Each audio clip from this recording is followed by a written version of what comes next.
Mi gente, muchísima atención al siguiente video, por eso es importante difundir este tipo de contenidos, porque estoy seguro que ustedes no van a ver pues esta información en los medios de comunicación tradicionales.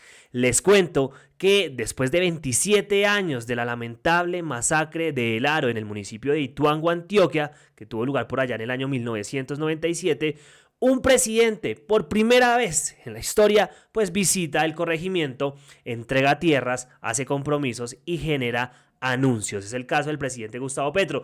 Escuchemos a la comunidad, por favor. Señor presidente, para nosotros es un gran honor porque es histórico que un presidente de la República haya visitado El Aro y sobre todo en esos 27 años de tragedia que el Estado nos sembró. Muy triste porque nosotros los ituanguinos, más del 90% somos víctimas del conflicto armado y muy lamentable que sigamos hoy abandonados como si nada hubiera pasado y que solo vemos en usted una esperanza, porque usted es un hombre que donde han dejado la sangre permeada en nuestras tierras, en nuestros hogares, usted ha venido a darnos esperanza, paz y reconciliación. Presidente, no desfallezca en esa virtud tan importante, en ese anhelo de la paz total por los colombianos. Muchas gracias por ese trabajo tan incansable que ha hecho por nosotros las víctimas, porque muchos presidentes nunca nos han volteado a ver. Bien, esas pues fueron algunas de las declaraciones de un habitante del corregimiento del Aro, víctima de la masacre del Aro. Para quienes no lo sepan, en el año 1997, para ser exacto el 22 de octubre del 97, pues paramilitares del bloque Mineros de las Autodefensas Unidas de Colombia asesinaron a más de 17 campesinos indefensos. Una de las masacres más recordadas pues que tiene nuestro país. ¿Qué ha pasado después de todo esto? Evidentemente, pues gobiernos han ignorado a las víctimas, han ignorado al corregimiento, pues que padeció realmente el horror de la guerra, del conflicto armado en Colombia. Campesinos que además fueron asesinados, es verdad, pero los que quedaron fueron despojados de sus bienes y desplazados de su territorio. Hágame el favor. Hoy el presidente Gustavo Petro pues les entrega tierras a las víctimas y hace algunos anuncios. Quiero que por favor veamos lo siguiente. Ya vamos con la declaración del presidente Gustavo Petro, pero vamos a observar acá al señor Harman Felipe, quien es el director de la Agencia Nacional de Tierras y que escribe lo siguiente: volvemos a El Aro para seguir entregando títulos que corresponden a 600 hectáreas de tierra como una forma de reparación y de justicia social a las víctimas de la masacre de hace 27 años. Luego regresaremos a Zaragoza a cumplirle a los campesinos de Antioquia, mujeres cabeza de hogar y firmantes de la paz. Escuchemos al señor Harman. Después de participar en la Asamblea Campesina de Zaragoza, hoy ya estoy en Río Negro esperando a la comitiva presidencial que se va a dirigir al Aro. Vamos a entregar 53 títulos, 600 hectáreas para las víctimas del Aro, gente berraca, resistente a todo el dolor del conflicto armado. Insistimos en entregarles seguridad jurídica de sus tierras como una gran medida de reparación, en la que esperamos que sea un granito de arena para aportar la paz de este país. Bueno, más de 50 títulos que conforman 600 hectáreas de tierra se entregaron a campesinos víctimas de la masacre del Aro. Ese es el dato exacto. Bueno, más de 600 hectáreas de tierra. Así fue la llegada del presidente Gustavo Petro pues a este corregimiento histórico, lamentablemente con una historia trágica y dolorosa que el país no puede olvidar. Dice acá la presidencia: el presidente Petro visita a esta hora el corregimiento de El Aro de Ituango, Antioquia, para entregar 52 títulos de propiedad a familias víctimas del conflicto. El gobierno del cambio visita y atiende a los territorios históricamente olvidados. Comandante de las tropas en tierra, me presento. Bienvenido. ¿Qué tal? Gracias, señor. ¿Sabe cómo está usted? Bien, gracias a Dios, presidente. ¿Cómo está, hombre? Bien, ¿y usted, presidente? ¿Cómo vamos? Muy bien, presidente. Ay, Trabajando en las tierras, gracias. buenas, ¿cómo están? Hola. Hola. Hola. Hola. ¿Cómo estás? ¿Cómo estás, usted? ¿Cómo estás?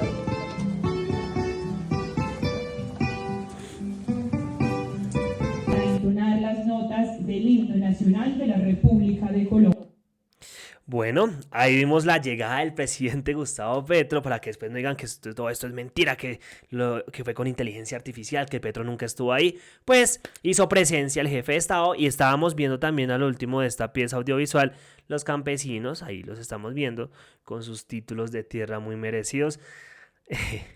A mí estas cosas me ponen un poquito, no sé cómo decirlos, no quiero ser como un poco show, pero sí me dan bastante en el corazón. Incluso observemos parte de los campesinos que recibieron las tierras. Acá subieron a 5 personas, pues como en el acto simbólico. Y observen ustedes mismos, es que es bellísimo, es algo muy bonito. Invitamos también al señor Gerardo Luis Pozo Susergia para que reciba su título de propiedad.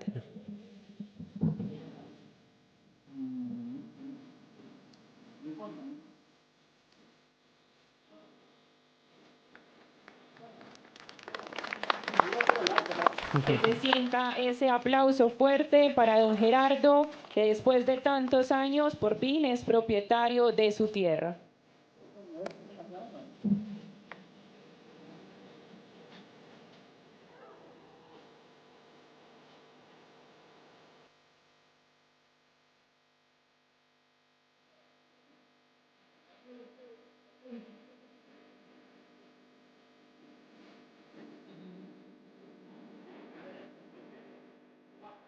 Aplauso para don Gerardo, un cultivador de café de El Aro. A continuación, Marjorie Andrea Martínez Mejía recibirá su título como propietaria oficial de su tierra. Un aplauso fuerte para Marjorie, quien también es ya propietaria oficialmente ante el Estado y ante la comunidad. Bueno, y ahí siguieron pues los otros campesinos resilientes, valientes, que hoy pues reciben su título de tierra. Vamos a escuchar al presidente Gustavo Petro unas declaraciones, lo voy a poner un poquito más rápido, ustedes saben que él habla un poco lento, para que pues sea dinámico este video. Escuchemos al jefe de Estado. Bien, indudablemente que un presidente de la República esté aquí, no sé si sea para alegrarse o más bien para entristecerse, porque el hecho por el cual estamos aquí es un desastre humano, natural, político, social, económico. Es, en resumen, lo que nunca debió pasar en Colombia, y pasó, y aún pasa. No en las mismas dimensiones que en aquella vez. Obviamente, gente interesada no mostrará las diferencias, pero aquella vez estábamos ante un verdadero genocidio del pueblo campesino colombiano. Básicamente motivados los genocidas por la codicia, sea por tierra, allí donde había tierras fértiles, sea por accesos al mar, que no utilizaban para bañarse ni para mirarlo, sino para traquetear, o aquí, en este tipo de tierras, porque las consideraban estratégicas, porque querían hacer un embalse muy grande, porque nunca vieron en el pueblo su aliado, sino su enemigo. Y por eso decidieron matarlo, ni siquiera manipularlo, ni siquiera engañarlo, como en tantas partes de Colombia, sino asesinarlo. Aquí fue la masacre de El Aro. La denuncié en algún debate mío siendo ya un joven, en el año 2007. Me costó, no es sino para contarlo, prácticamente mi familia, porque tuvo a partir de ese debate que irse de Colombia. Pero creo que era necesario empezar a entenderse lo que había pasado en todo el país y fundamentalmente en el departamento de Antioquia. Una concepción de seguridad construida sobre la muerte de las personas. Es decir, una antiseguridad, porque la seguridad fundamentalmente se construye es para la vida, no para la muerte. Cuando una persona aplaude la muerte de las personas, creyendo que entonces el país es más seguro, está pensando que los seres humanos se dividen en dos. Unos que merecen vivir y otros que considera, entre comillas, y así lo llamaban, desechable. Habían dicho que eran desechables los habitantes de la calle, como se llaman en las grandes ciudades. Las mujeres que pasaban a las 4 de la mañana con bultos a la espalda, revolviendo canecas de basura para encontrar algo que vender, a veces que comer, para poder sostener a sus hijos. A esas personas les decían desechables. Las personas que quedaban precisamente por la brutalidad misma del mercado, de la competencia, del más fuerte es el que gana, absorbidas por el alcohol o por algún tipo de sustancia, también en las calles de las grandes ciudades. Desechables eran los gamines, y en Colombia esos niños de la calle los mataban. Las operaciones que llamaban de limpieza era para matar seres humanos, generalmente jóvenes, como si limpiar una calle consistiera, o un barrio, en matar a los seres humanos, en dejar esas calles de sangre. Y así se extendieron hasta los campos, por región por región, en una cantidad dantesca de muerte, de masacre, de descuartizamiento que está ya escrita en los libros, que no se puede olvidar, porque no es el olvido lo que se puede proponer, sino que se tienes que superar. A partir de saber por qué, a partir de una reconciliación que yo pregono, algo que llamé alguna vez el perdón social. El perdón no lo otorga el que no ha sido la víctima, el perdón solo lo puede otorgar la víctima. Ustedes son las víctimas. Y por tanto, dueños de su perdón o no perdón, sobre las decisiones que en alguna oficina elegante, quizás en Medellín, quizás en algún otro lugar, se tomaron signando a este lugar de muerte. Desechables, le dijeron a los campesinos de aquí. Y los trataron peor que el ganado, porque aquí murieron los seres humanos y se llevaron el ganado vivo. Valía más una vaca que un campesino o una campesina. La mirada terrateniente, feudal, de quienes tenían el poder, los llevó a pensar en esa miseria de pensamiento, porque es miserable, esa es la palabra, ruin y miserable, que un campesino o una campesina valía menos que una vaca. Que si habían robado 40, entonces tenían el derecho de matar 40 campesinos. Ver al ser humano como inferior y ver al ser humano como una cosa. Solo eso lo produce en el corazón y en el cerebro de un ser humano la codicia. La codicia. La codicia está llevando a la humanidad a un enorme fracaso. No es un asunto exclusivamente colombiano. En cierta forma, las luchas políticas no son esas siglas que aparecen en los tarjetones y los nombres de las personas cuyos rostros muchas veces son desconocidos. La política es si prima la muerte o prima la vida. Si uno habla de la vida, entonces tiene que hablar de la escuela, tiene que hablar de la salud, tiene que hablar de los niños, tiene que hablar de la alimentación, tiene que hablar del agua, porque sin esas cosas no se puede vivir. Se vive si se educa, se vive si se tiene la salud, se vive si hay los alimentos. ¿Y quién cultiva los alimentos? El pueblo campesino en general. Y si al pueblo campesino lo masacran, entonces ¿qué es lo que se está construyendo? Nada parecido a la vida, sino lo que yo llamaría una política de la muerte. Hoy, a estas alturas, corresponde en este lugar, y por orden judicial, una indemnización, le llaman. Las garantías de no repetición, le llaman. Un perdón que tiene que pedir el Estado, porque el Estado fue cómplice aquí de la masacre. Los helicópteros oficiales, como dice la justicia, estaban rondando por aquí, mientras sonaban los fusiles aquí abajo. Fusiles del narcotráfico. No hubo presencia del Estado para evitar la muerte. Hubo complicidad. ¿Qué se puede esperar de un Estado que mata a su propio pueblo? Nadie inteligente podría decir que de allí surge una democracia o una mejor nación. De un Estado que mata a su pueblo solo puede surgir la podredumbre, la degradación. Creemos, ojalá estemos en lo cierto, que esos tiempos pasaron, que el país ha cambiado. Ojalá no nos arrepintamos de decir estas palabras. Creemos que hay un Estado que ahora no se coloca al servicio de los victimarios, sino al servicio de las víctimas. Que no se coloca al servicio del más poderoso, el que más tierra tenga, como los viejos reyes feudales españoles, sino que se coloca al servicio de la gente humilde, del pueblo que trabaja, de la mujer que lucha todos los días, del campesino que cultiva sus tierras. Ojalá siga siendo así. Y si ese Estado está al servicio de la gente que trabaja, entonces, ¿qué en concreto? Qué tristeza que esta carretera, que es una orden judicial, me dirán si me equivoco, hacerla como una indemnización no reparará las víctimas en el sentido de recuperar a sus seres queridos, pero mejorará las condiciones de vida de sus descendientes, de sus querientes, de su recuerdo. ¿Cómo así que EPM solo lleva 50 metros?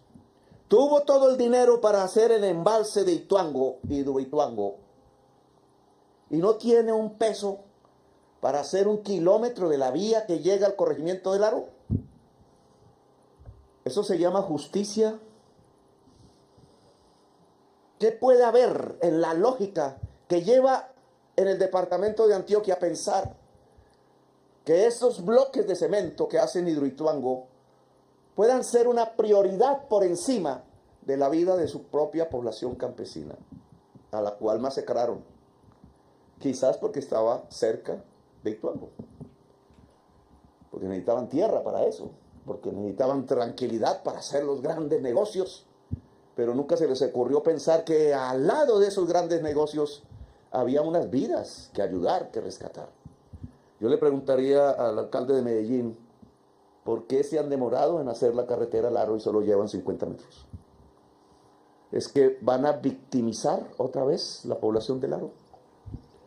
Le pido a la directora de la unidad de víctimas, porque nosotros decidimos que la nación hacía la carretera, que por tanto, como toda obra de ingeniería, tenía que haber unos estudios de ingenieros, primera fase, segunda, no sé qué. Me dicen que ya se terminaron. Por tanto, lo que debe comenzar es la construcción al lado del gobernador de Antioquia, en un lugar del Urabá, apartado creo que fue, la reunión, se volvió muy famosa en la prensa, porque yo estaba diciendo, tenemos billones y billones de pesos de la nación, de todo el pueblo colombiano, invertidos en las autopistas 5 y 4G, alrededor de Bogotá, alrededor de Medellín, fundamentalmente, y no hay 100.000 millones de pesos para la vía que comunica el Aro, como un acto del Estado de indemnización a sus propias víctimas, que fueron los campesinos y campesinas del Aro masacrados. Porque es primero lo uno y eso sí va rápido y así va en enormes cantidades los dineros que son del público. Pero la gente humilde al lugar apartado y excluido, al lugar donde poderosos asesinaron gente humilde, entonces ahí sí no llega el dinero público. Por esa vía no se va a construir la paz de Colombia.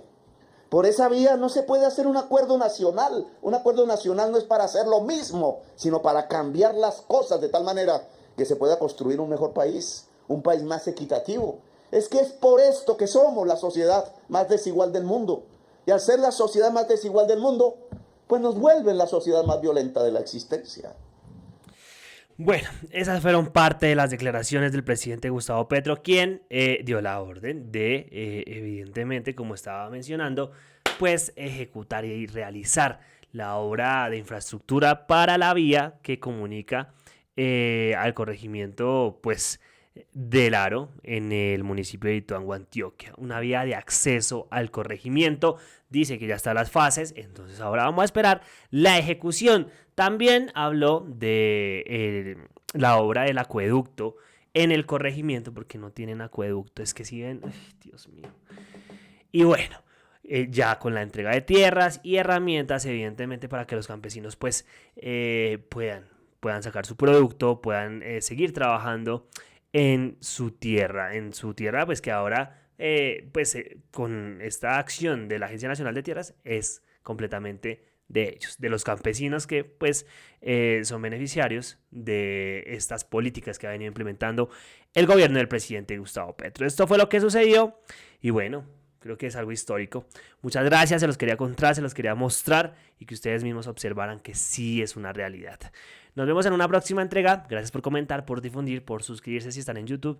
Y nada, nos vemos en una próxima entrega. Un abrazo.